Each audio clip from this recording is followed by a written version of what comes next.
and we've got here just bullets hailing down onto the road. And this car that we see approaching that is getting shot at is your brother's car. That's an RPG, yeah. That's an RPG. It hits, miss him just by a bit. And here we have the Hamas terrorists and the Toyota. Yeah. And then, there we go, we can see him he running runs out, and this is when he gets shot. He got shot twice, yeah. Shalom and welcome to State of a Nation. I'm Eylon Levy. 6:29 a.m. October 7th was the moment the music died. Rockets in the sky, death squads on their way. Hamas's invasion of Israel had begun. And the partygoers at the Nova Music Festival, a trance party just 5 kilometers from the Gaza Strip, were sitting ducks. It was a death trap. The Hamas hordes swarmed the site and hunted down people to kill. They gunned them down hiding in porta-johns, burned people alive in their cars as they tried to escape, lobbed grenades into concrete shelters to blow them limb from limb. Unknown numbers were raped, even gang raped. By the time the massacre was over, 379 people had been slaughtered, including 15 police officers. And another 41 people were abducted into the Gaza Strip. More than 33 are still trapped there 6 months later. Lahav Deri escaped by the skin of his teeth. He was at the festival with his 2 younger brothers who also survived, one of them only just. And when he got home, battered and bruised, he did the most Israeli thing possible. He grabbed his gun and went to help his reserves unit, still battling terrorists in the middle of a massacre in the kibbutzim. Lahav Deri could have been brutally murdered on October 7th. His face could have been up on those iconic hostage posters as he languished in Hamas terror dungeons. Instead, he lived to tell the story, and he's devoting his time now to telling that story and helping other people tell theirs. And he joins me now on State of a Nation. Breaking news out of Israel this morning. Shocking hostage taking. Hundreds of Israelis are dead. I want to bring in Israeli government spokesman. Eylon. What happens when a 4-day pause? How do you resolve this? Where does this go? Lahav, welcome to State of a Nation. Thank you. Let's be honest, happy to be here. This isn't where either of us thought we were going to be this time this year. But yep. And yet here we find ourselves. Yeah. You know, I'm glad you're here to talk about the massacre at the Nova Festival because it's very close to my heart. I mean, literally, I've been walking around since then with this necklace around my neck that says "We will dance again" and the date of the Nova massacre, because I think really it could have been anyone, right? Could have been anyone. You'd never find me at a trance party. But not yet. No, not yet. Maybe Never I can still never. be persuaded. But there were people from all over the world there.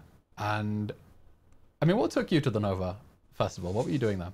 I mean, I'm gonna tell you what brought me to this whole scene, this whole trance music scene, and it's something that has to do with a struggle that many people that served in the kind of units that I served, they struggle with, and it's.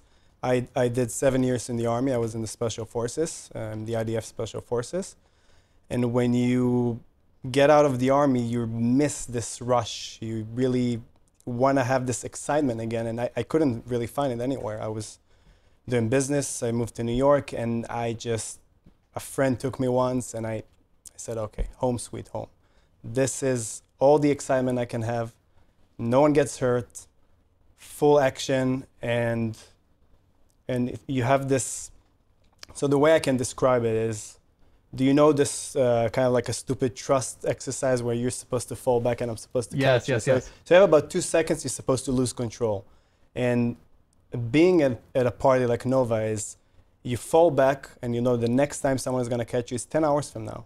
And so you lose control completely, but you feel like you're in the safest place ever.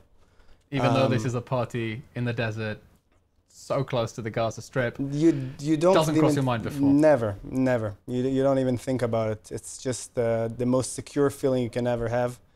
Being there dancing with 3,000 people, and you're just fixated on the music. That's the only thing that people want to do there, just want to dance. So take me back to October 6th, the night before the... who are you? What are you doing? What does the next year look like for you? So my background is in tech sales, and I actually... You're a man in Tel Aviv, that's not surprising. Yeah.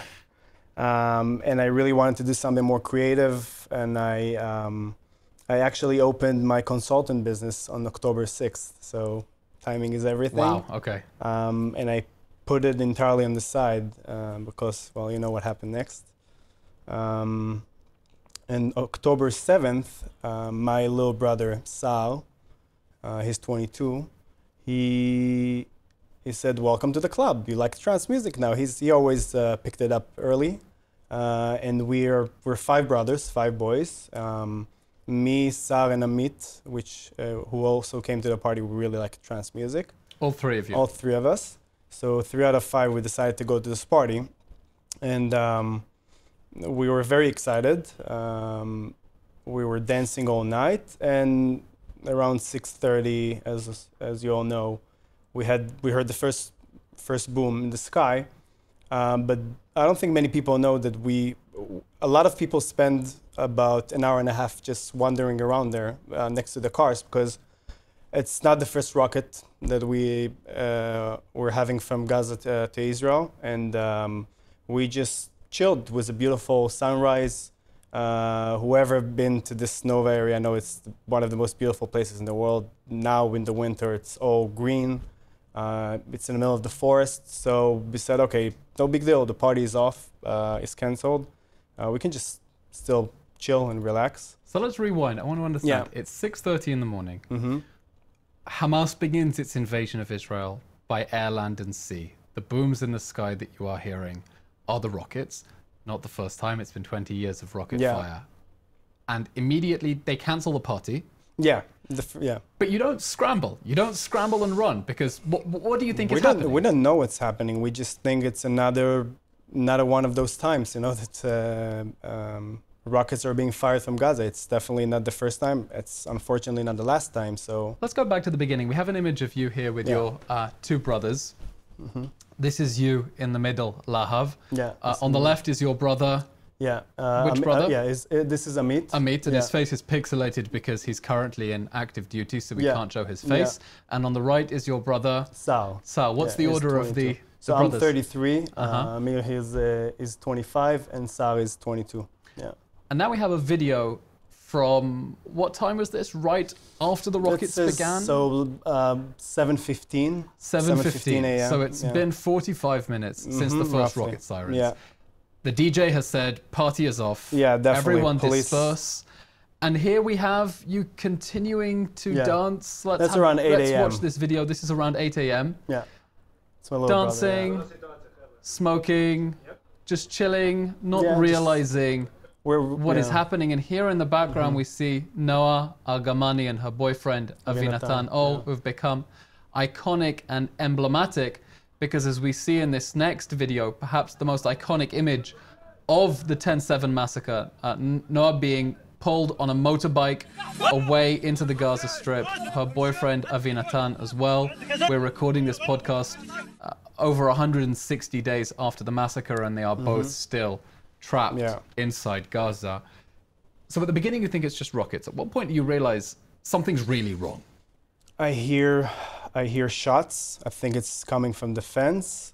So the party is about a mile east to the fence, to the border with Gaza. And I look at my brother with serious face, and I tell him something strange is going on. I don't feel comfortable here.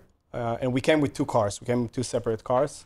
So I tell my brother, Amit, get on the car. Let's drive out. I'll take Sal. He's our youngest brother. I'll take him with me. But he's leaving, and we're staying there for an extra 20-25 minutes. And what's happening is that, in my mind, Amit, the first car that left, he was already out. I thought he's out. Out of the danger zone. Yeah, for me, it was entirely out. I didn't know he has any idea what's going on. And I got inside the car, and I told my brother, listen, I'm going to put some music in the car. Let's start driving. But when 3,000 people try to leave at the same time from a party, this dirt road is all blocked. There's just this big traffic jam. And so we're driving very slowly. and you still don't know what's going on. Are you hearing gunshots at this point? Very far, still very far. We're just standing in the traffic jam. Still no idea that the music festival itself is being attacked. There were rockets, gunshots in the distance. So I was talking to someone from the car next to me, and I asked him what's going on, like he has any idea, and he said there are terrorists in Sderot. That's what you're hearing on the radio and the news. Yeah, exactly. Because I'm watching this at home at the time, and it took several hours until we realized that something was happening at the music festival at all. It took time for the news to get out. And when you hear terrorists in Sderot, you say to yourself, this is the event, this is what's going on. That terrorists in Sderot, as if it's not bad enough. I wasn't thinking anything is coming around our area. And I just sit there in my car, and I try to figure out what's going on at the end of the line, the traffic jam, and I see two police officers that secure the party, and they're kind of like blocking the road with their car. And I see them pulling out their guns, their pistols, and leaning on the hood like this. And when I see this, my immediate reaction is just, okay, this is weird. I'm opening the door. I'm slapping my brother's thigh. I'm telling him, get out now. Something is off. And as I do it, we just like raging shots fired at the entire row. We have no idea what's going on. I can see the police officers are shooting towards the continuation of the road. And I just grab my brother and I run for my life. I run south, so the opposite direction from where we were. And it's, I keep running south and I tried, so I thought no matter what, I should keep running south and east, so go to the main road. And we're just surrounded. We hear shots everywhere. I have nowhere else to go. And so I just get down on my knees to hide. I'm taking my brother with me, and I'm calling my dad. But wait, while you're running, are you being shot at? You're hearing? Yeah. Do you see the terrorists with your own eyes? So not from the car, but I see the terrorists when I'm trying to move east. You see the cars, you see the main road from far, and you can see people are being shot. Like people from far are starting to shoot, and you're just surrounded. At this point, can you see the piles of the burned out cars? Not yet. So not yet. Yeah. Well, so the terrorists are shooting at you, shooting at your brother as you try to escape, and you lie down on the ground. Yeah. To try to hide so that the bullets will fly overhead.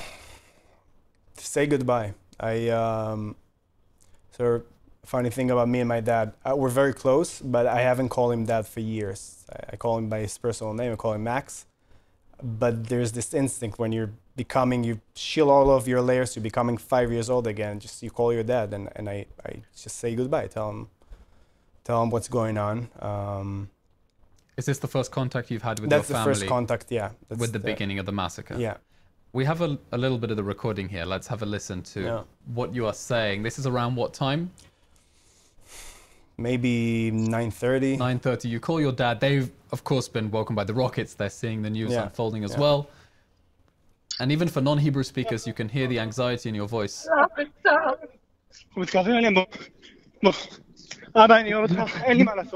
Dad, they're getting close to us. There's nothing else I can do. I love you. There's nothing else I can do. I gotta run for my life. I've got to run for my life. And at this point, you're lying on the ground. Do you think it's over? I mean, are you telling yourself, that's it, I'm dead? For me, it was probably, I'm not getting out of this. I really had nowhere else to run. I felt surrounded. You're just in a field. We're in the parties area, the whole forest. We crossed the main dancing area. And we tried to move closer to east to the main road, and we couldn't. My dad, What is he telling you on the phone? I mean, is he saying, I'm going to try to send help? Are you asking him to send? Do you think anyone's coming to save you at this point? I think, like most people, he tried to understand the situation. Because when you hear, did you fire back? Do you have a secure place to go? I don't think anyone captured what's going on. Go explain to your dad in I mean, how early in the morning is he trying to contact you to say, is everything okay? I think he wasn't aware that we were at this party because we thought initially we were going to Eilat, the party. We thought the party's over there, so no one really knew what's going on. So many stories like this. Parents who didn't know because that their kids were at a party. Because why would you tell them? Yeah, right. So I called my dad, and I know he didn't mean to, but he was yelling at the phone. He was asking me, "What about Sal, my youngest brother?" And I didn't hear it at all. I heard, "Here is big brother, get him out." And it's just like this. I said, okay, time to take responsibility again. Like I grabbed my brother's hand and I said, okay, if I have nowhere else to go, I'm gonna run west. I'm gonna run wherever it's clear. And while this is happening, you're also texting friends who are worried about what's going on. Let's have a look at some of the conversation you're having on WhatsApp. This is your friends. What's the name of your WhatsApp group with your friends? It's you don't want to go there. I don't want to go there? Okay, I'll trust you. So you have a friend here asking, this is 8:17 in the morning. Lahav, how are you? And you just write, save us. Yeah. And I send my location. Send them a location. Yeah. Seriously, save us. Your friend Yoav writes, I'm checking with people in the area. My brother has a friend nearby. Can you drive? Your friend Yarden writes, love, I'm worried. Where are you? You write, still here. We're getting slaughtered. Yeah. And then your friend Yarden asks, naively, we can say? Yeah, very naively. But someplace safe. And when she asks you someplace safe, where are you texting we're getting slaughtered from? I think it was one of the times that I was running and hiding. So I was running and hiding. Every time that I thought I can move closer to the fence, but to the main road. But at some point, the only place you had to run is west towards. That's the only place you didn't have shots. And I had this thought in my mind: maybe we're towards the Gaza Strip. Yeah, and I thought we're being surrounded exactly for that reason. But you know, if that's the only thing I can do, that's what I'm going to do. So I'm grabbing my brother and we're running. And as we run, we get to this dirt road, and I see a car running away from the party and packed with people. It's like 6 girls in the back, on top of each other. There's 2 people on the front, one on top of each other, and I just run and I just bang on the driver's door. I'm begging you, get me and my brother on the car. And so get in. Get in. We're jumping on the car on the back. We're keeping our head low, and this guy, an amazing driver, I have to say, just get us out in the dirt road. And this is the first time where I thought, okay, we're leaving this. Who's driving? This is one of the partygoers. Yeah, one of the partygoers. It's amazing that you're able to get in a car because, you know, we all remember the stories of the people who thought they'd found somewhere safe, the people who hid in the portaloos, and then Hamas just opened fire at people as they were hiding in the toilets. The people who hid in the bomb shelters, and then they threw the grenades inside. And you think, but for the grace of God, like that could have been you. I was very lucky. I don't know why, but I was very lucky. The car was packed, and the driver saw our situation, and he decided to stop and tell us to go in, to get in. And this car takes you where? So this car is driving south. So we figured like the whole situation is in the north area of the party. So we're gonna go south, and we're trying to get on the main road, on the road with all the burned cars that I'm sure everyone saw. And as we get on the main road, we drive right, we take a right. And this is the first moment where I thought, okay, we're getting away from this, we're gonna be fine. And the driver is speeding up, just running, like driving as fast as he can from this place. And then in 1 second, one split of a second, it just stops, like hit the brakes, going very slow. And I didn't see the road until that moment because I thought I want to keep my head low. I was texting, I think, my family, and I lift my head to see what's going on. And I see he's going slow because he's trying not to hit all the bodies. And the first girl that I see is, her name is Yuval, and I see her lying there out of her car. She has maybe 4 or 5 entry bullets here. You can see she's heavily breathing. And I thought maybe for a second I can open the door and pull her up. But then I look on the left and I see an entire car with everyone is dead inside. And when I lift my head towards the continuation of the road, I see a car blocking us, and three people with this desert vest and masks and this headband written in Arabic, just looking at us like we're next. Eye contact with you. Yeah, a very, very strange moment. It's surreal. I mean, you think, am I in Israel? What's going on here? So pause that a second. You mentioned this girl called Yuval with the 5 bullet wounds. Yeah. What happens to her? She died. She died. I found her later. How did you know who she was? So she was a beautiful girl. I remember her face. And there's this GPS map with all the Novas, all the people that died there, and I saw she's exactly where I saw her, next to the road. You didn't know her from the party? No, you no, I identified her later. didn't know her. Yeah. And when you said that you drove past and you saw the people dead in the car, I don't want to sanitize the atrocities. Tell me what you saw. 4 people, 2 in the front, 2 in the back. I saw the one on the front, the head lying back, car smashed with bullets. All dead. You can see every single one of them is dead. A lot of blood. Yeah. Was this escape in the car the first time that you saw dead bodies at the festival, or had that horror show begun earlier for you? That's the first time that I actually saw people dying, people dead. Now, you were in Special Forces. I mean, you're still in Special Forces in reserve, so it's not the first time that you're seeing. It's not the first time. Blood. It's not the first time at all. But there's something about the context that is wrong, just really, really wrong. Because I told you, when I'm at those parties, I remember seeing this random guy just going to his friend and saying, "Home sweet home." That's what everyone is feeling in this party. You just feel safe. You feel like you can just be yourself. You can lose control. And this whole place is the safest place on earth. And for me, it was a little bit of strange to see young kids. I think I'm probably the oldest in the party, or one of the oldest, because I came with my younger brothers. You feel like you're the old man there at the Yeah, party? yeah, definitely. So while this is happening, your other brother, Amit, has taken off in a different car. Yeah.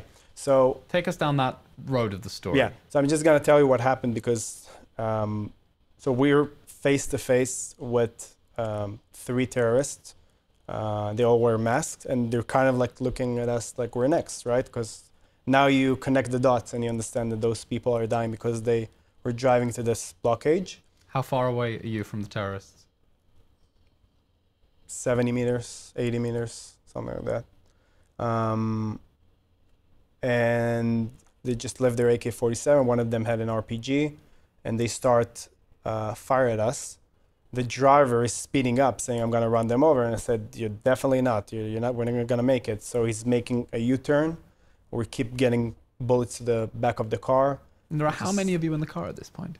I think it was like 5 or 6 in the back, other than me and my brother. We're just lying there, and the front, the driver and one on top of each other, just trying to make it out.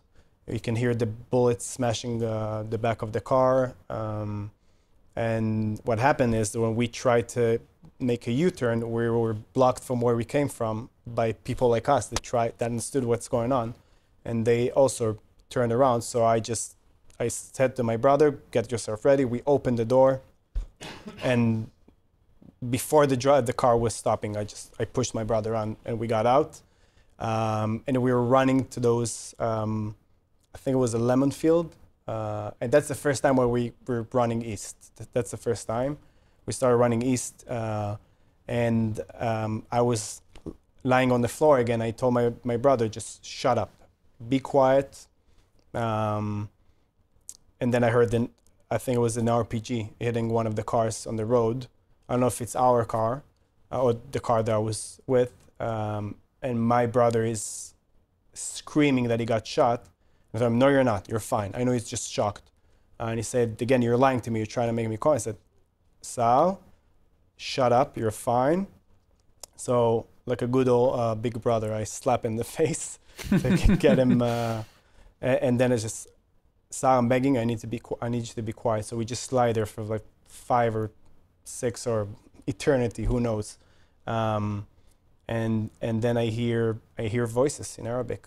I hear people screaming in Arabic, and that's where it first hit me that they're not just killing everyone. They're trying to kidnap people. That's and one of the girls said something like yelling, "Where are you taking me? Like I don't want to go." And I heard it, and I just told my brother we have to run again, and we ran east probably another mile or so. What are you hearing them say in Arabic? I can't really understand, but I can hear a lot of screams, and it's in Arabic. But it's kind of like someone is telling you, like you can see that people are not just yelling Allahu Akbar, people are just trying to talk to those people very intensely. Saying, come with me. Yeah, I wouldn't know what they say, but what they said, but yeah, definitely. That the girl also said, "Why are you taking us?" or something like that. And I think they're probably also spoken Hebrew or maybe broken Hebrew.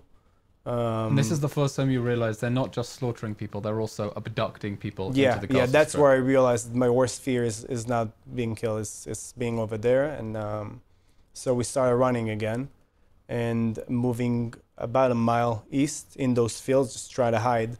And that's the first time I was thinking, where is Amit? I mean, where's my other brother left? So I give him a call, and he picks up the phone, and I immediately scream at him. I said, Amit, get the army here. Like this is what's going on. And he's saying, Lahav, I got shot. You think he's already escaped? I thought he's out, yeah. I thought he's out. He was leaving 30 minutes later. I figured he got out. And he's telling me I got shot. But I'm thinking he's joking. I'm thinking he's maybe having a laugh. So I'm telling him, I'm not kidding, Amit. And he said, I'm not kidding either.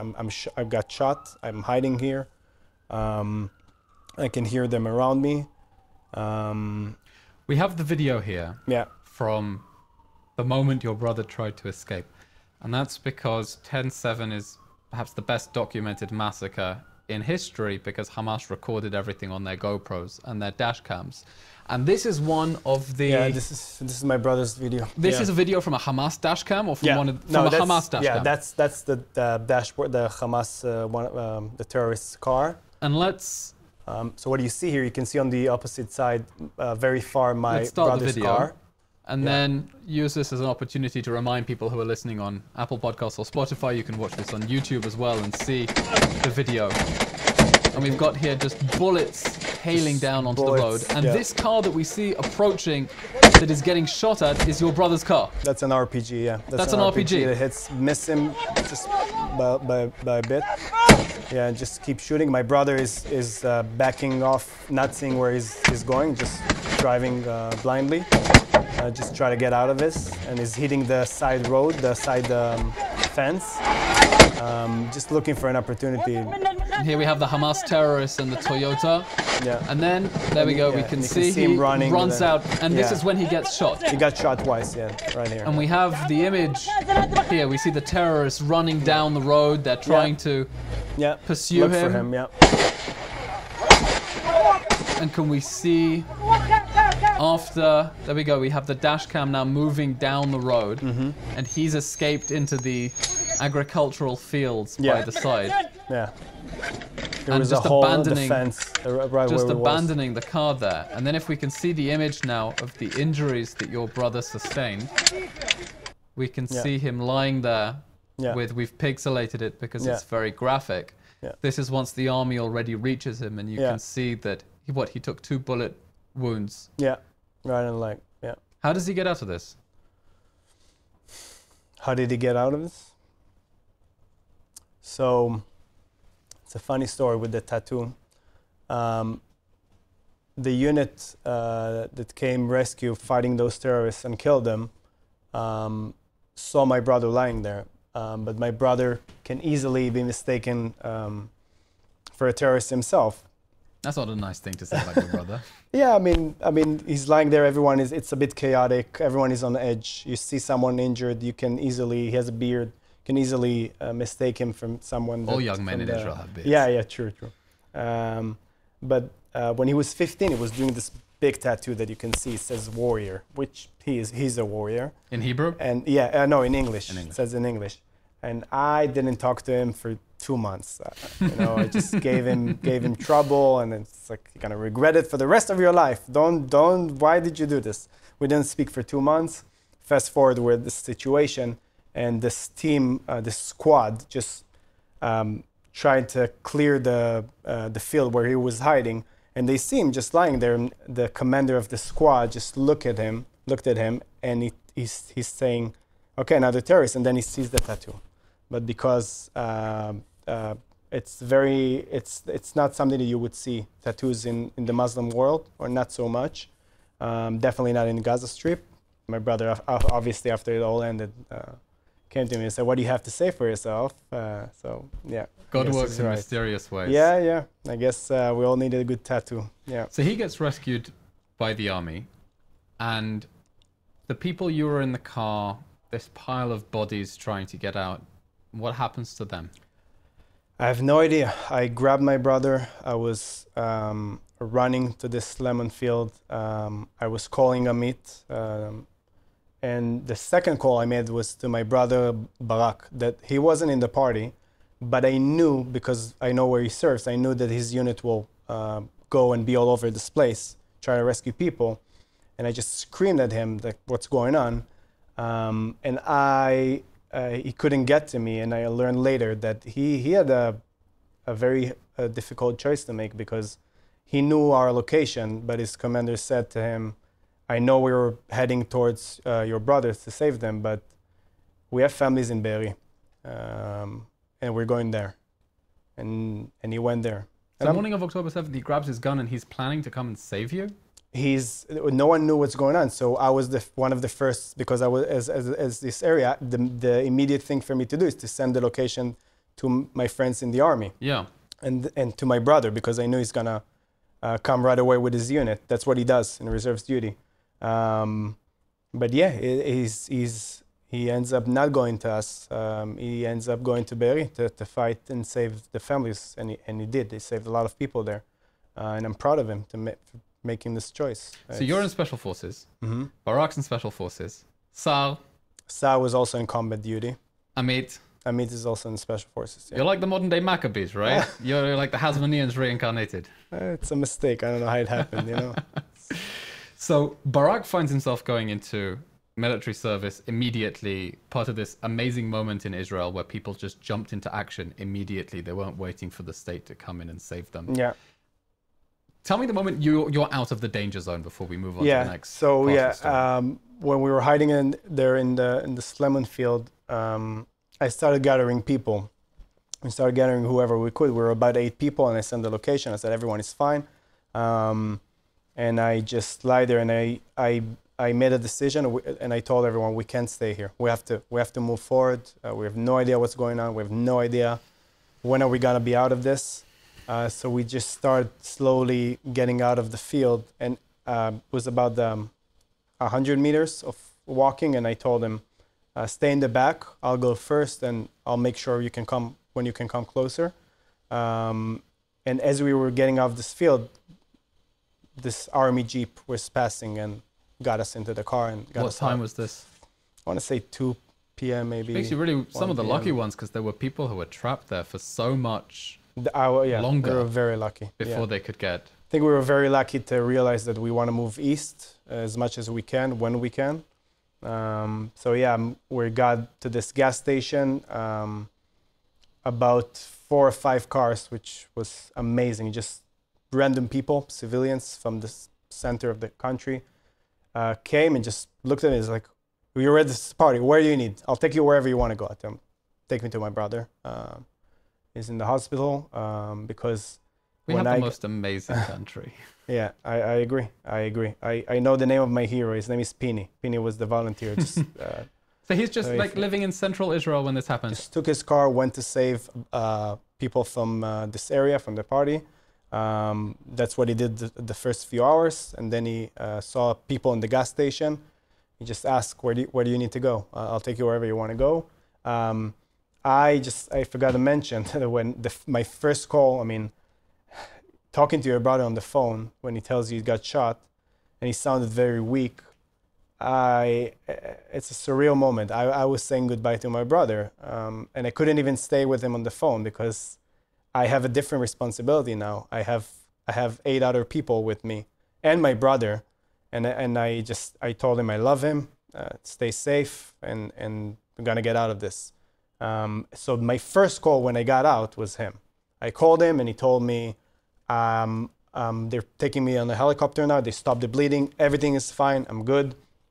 And that was the first time I allowed myself. And this is once you're in the safe hands of Pini, who's come from central Israel to... Yeah. You know the joke, what they tell Americans about if there's a rocket siren, where do you run? Yeah. From the opposite direction of the Israelis, because the Israelis run into danger, so you need to run away from danger. That's true. Many people came unannounced, just came and started saving people. But yeah, that was the first time that I was able to really, I guess, breathe and cry and just not hold so strong like the... So you get out of the danger zone and your first thought is, wow, I really need to go home and just like lie in bed and watch Netflix and eat ice cream now, or... I mean, I went home with my younger brother, and obviously I couldn't sleep. I was up until 4 or 5 in the morning. How can you when you've seen what you've seen? Yeah, absolutely. Just walking in circles, talking to friends. Then I went to bed, probably like 2 or 3 hours of sleep. I just woke up, smoked my second cigarette pack. Just the second pack? Yeah. Just try to, what do I think about all of this? And I think... That answers my next question of how you're coping. Yeah. Through cigarettes. I quit. Good on you. My thought, the thought that comes into my mind is that this is a defining moment for me, for everyone. There's nowhere else I can go. There's no home to stay. This is the apocalypse for me. Go figure out where it's heading. So I kind of like smoked my last cigarette and I said, okay. And I'm kissing my little brother when he's still asleep, because I became a father this 24 hours. I don't have kids, but this is how I feel like a father now. I understand what parents feel. I go on my motorcycle. I drive south to my army base to gear up. And you just say, hello, I'm here to volunteer. The most amazing thing is that I was amongst maybe 1,000 others. Everyone is just standing in line, waiting to get their gear, their weapon.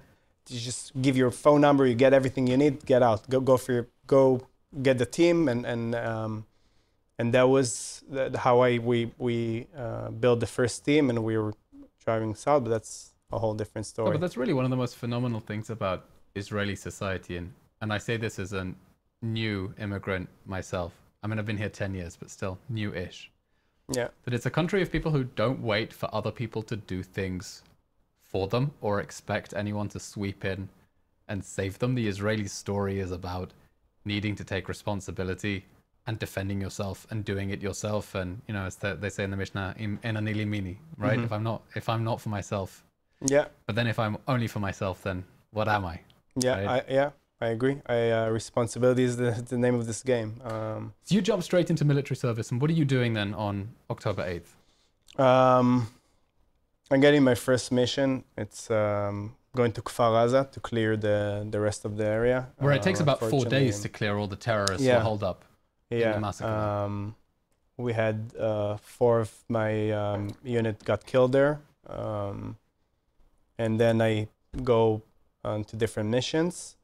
And you say that so calmly, as if that's now just an ordinary detail that, oh yes, 4 of my friends got killed. I think... Did you make it to their funerals? No, not even one. I was in reserves duty until recently because my other brother, Barak, was badly injured in Gaza. Really badly injured. So when he got injured, I said, okay, I want to be with my brother. I want to support him. And I'm with him ever since. Tell me what you saw in Kfar Aza. Chaos. Chaos of bodies, chaos of demolished houses. Not a pleasant sight at all. You've just been saved from the Nova Festival, and now you're putting yourself in mortal peril because... I didn't want to. Do you even understand at this point what you're fighting for or what's going on? I think I begin to realize the scale, and it's very clear to me to mention that. It's very important for me to mention that I didn't want to go. I was still shaken by this whole experience. But it's like you said, it's who am I going to look at? Who's going to do it? If everyone that has experienced what I've experienced are going to say we're staying at home, there's not going to be anyone to fight for us. So that's what made me take action and responsibility and find myself out there again. And it's you just want to kind of like hug yourself and say, I made it. I got my life back. But this is a defining moment. I could never be the same if I would stay at home. Never. One of the things that's really been driving me crazy in recent weeks especially is that on October 7th, Hamas death squads hunted down civilians in order to murder as many of them as possible, as brutally as possible. And our soldiers since then have been hunting down Hamas terrorists, going to extraordinary lengths to try to keep civilians out of harm's way. And then you have these revolting blood libels around the world that accuse you, you were fighting in Gaza as well, right? This is against you, of either indiscriminately hurting civilians or deliberately targeting them, and then they're projecting Hamas's crimes onto the victims of Hamas. You were hunted down. You were hunted down by terrorists who are trying to murder you. The peace festival, yeah. At a peace festival. And since then, you've been in Gaza trying to fight against the terrorists. How do you feel on a personal level? You know, I'm encountering this on the media press level, but for you, this is personal. Like, you were hunted down by death squads, and now people are accusing you of being that. How does that feel? Well, I think I don't think about it too much because I just... people are ignorant. People didn't do their research. Half of the people that are criticizing us, they have no clue what's actually going on. I think it's part of a wider phenomena in this world. People are just thirsty for meaning, and when you don't have it, you just grab whatever you can. So you see, one side is the Palestinians, and you see the other side is Israel. And I would say Israel is a very advanced country, and so we're a strong country militarily. We have to be, and so people assume that the weaker side, this is the moral side. They spent a ton of money on their military machine. And they dedicated that towards the machinery of the October 7 massacre. Yeah. Yeah, so I try not to think too much about how the world is looking at this, because I know most of the noise that you hear is just noise. It's just noise. This is people that are just looking for something to support, and they're just too lazy intellectually. I want to rewind a little bit. You were talking about the moment when you hear the men talking in Arabic and this woman screaming, and we'll never know, I guess, whether she's one of the 19 women still trapped in Gaza, one of the women who was able to get out. I mean, that could have been you. That could have been me, yeah. You could today have been a hostage.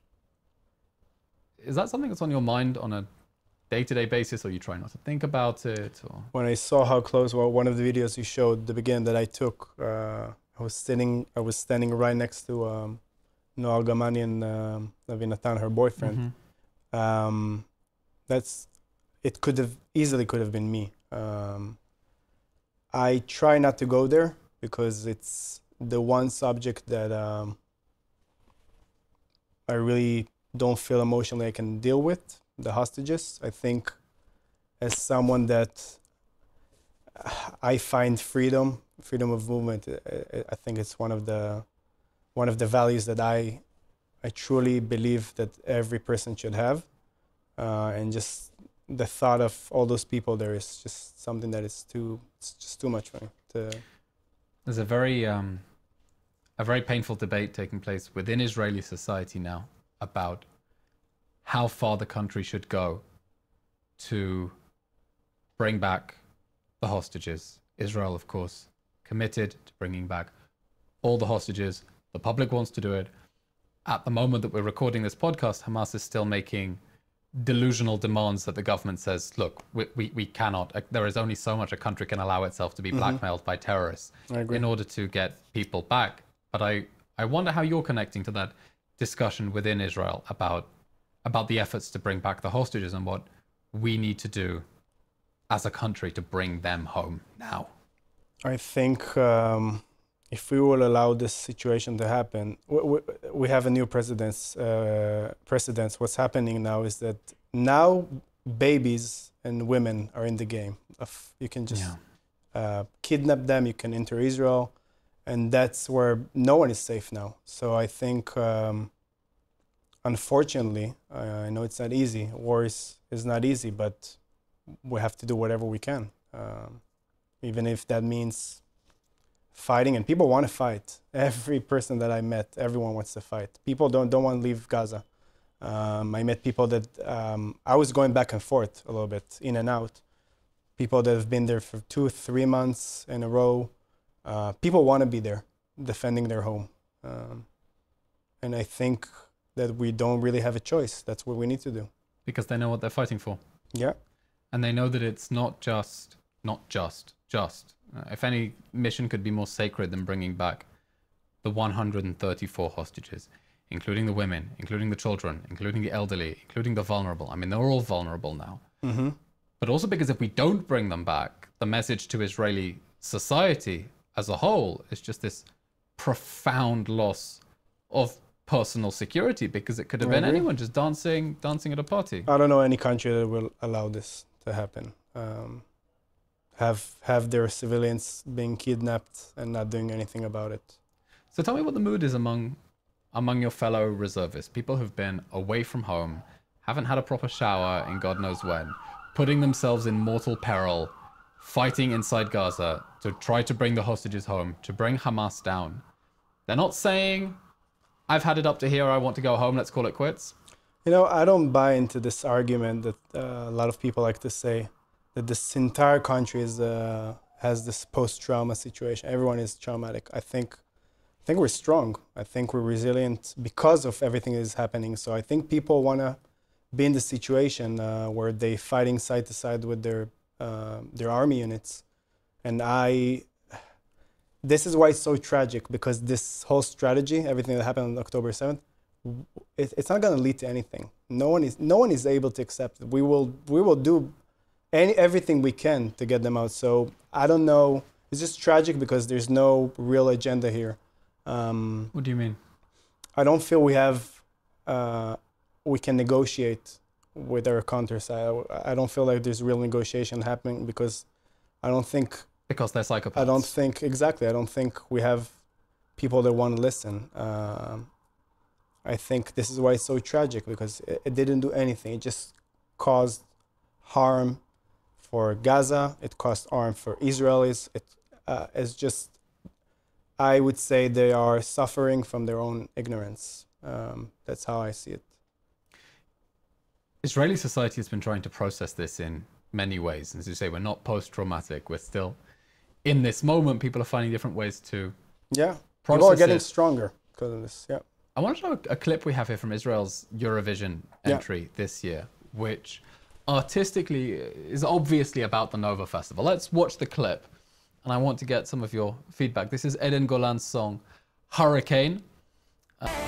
And the iconography here is just so obviously speaking Yeah, about nova. the big moon at the back, the supernova, the blue and white, the storm. Hamas called this operation Al-Aqsa Storm. Here we see Eden Golan with a hole in her shirt by her breast, which looks like a bullet hole as well. It's about how she's still broken by this hurricane. And I'm wondering, as a survivor of the Nova Festival, how did you feel watching that clip and thinking that this is the message we are taking to Europe in the Eurovision?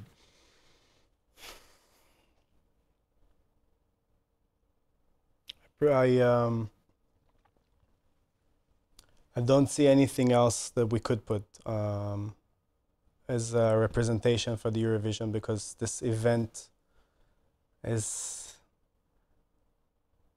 the fact that it's a music festival, the fact that it's so many young people that really just want to dance. It's a celebration of life. And that drives me insane as well, the movement around the world to try to get Israel barred from Eurovision. Wait a minute, like, young people were just slaughtered and massacred and raped and butchered at a music festival. The same people who were nearly killed there are now fighting for their lives, so that can never happen again. And your response to a massacre at a music festival is to bar the victims from competing in it? I mean, it's just so sick. Crazy world. How are you doing? I'm doing fine. I'm doing okay. I stand behind my words. I think we're strong. I think we're resilient because of everything that is happening.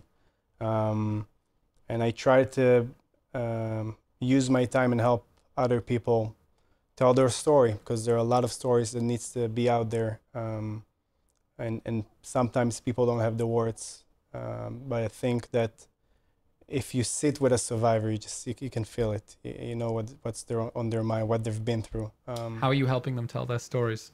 Literally helping them build the story, expressing themselves, getting a stage. I did a big event a few weeks ago. I called it Nekudot Shelo, Points of Light, where we had a few people with very, very tough stories from October 7th.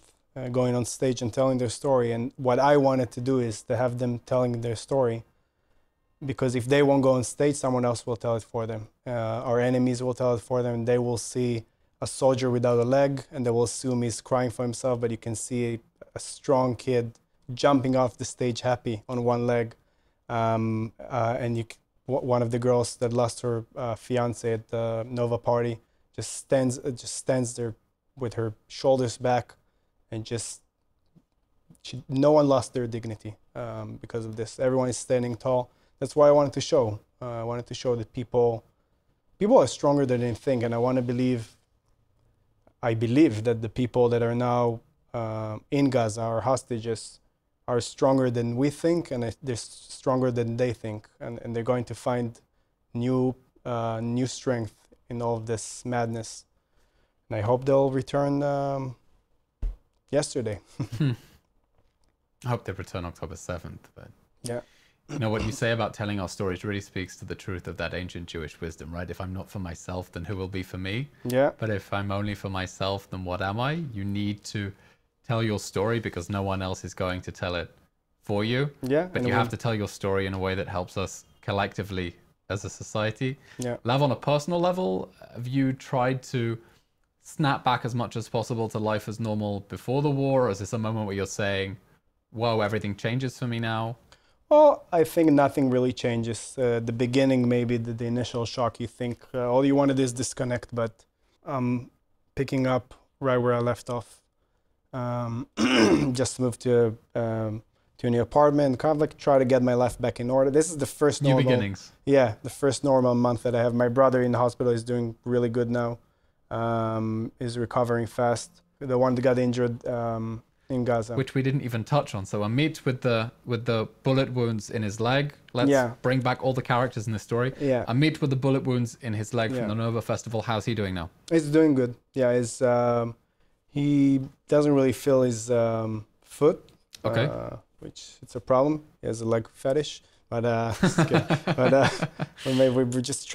we're really trying to not have people taking themselves, my brothers included, too serious, because you can always find a good laugh no matter what happens. And Sal, how's he doing? Sal is good. Back to parties, as he should. Barak is still in the hospital, recovering. Barak was injured. He was in injured service. in Gaza, yeah, in service. He's a reserves in reserve duty. And what's his condition like now? He's good. He's walking, crutches, but he's good. Because And it was a he's- serious injury that he Yeah, it sustained. was. Yeah, a lot of fractures in the leg, many wounds, stomach wounds. Yeah. It's another thing that drives me crazy when I try to explain our position in the news, this impression that somehow we want this war or we're dragging it out longer than it has to be, and they don't realize how much we want this to be over. But we're just like, we know what we're fighting for, and we know that we don't have a choice because there are still hostages there. Lav, I said at the beginning, I have this necklace over here that says on it, "We will dance again." It's nearly 6 months since the massacre. Have you danced again? Oh, yeah. Hell yeah. For them, I have to dance. It's exactly what they're expecting me to do. Yeah. Lav, thank you for coming on State of a Nation. Thank you. You're Thank incredible. you for having me. Modern day Maccabee. Thank you very much. And that's the end of today's episode of the State of a Nation podcast. If you enjoyed, found that illuminating or interesting, please subscribe on YouTube, Apple Podcasts, Spotify, or wherever else you get your podcasts. I'm Eylon Levy, and thanks for watching.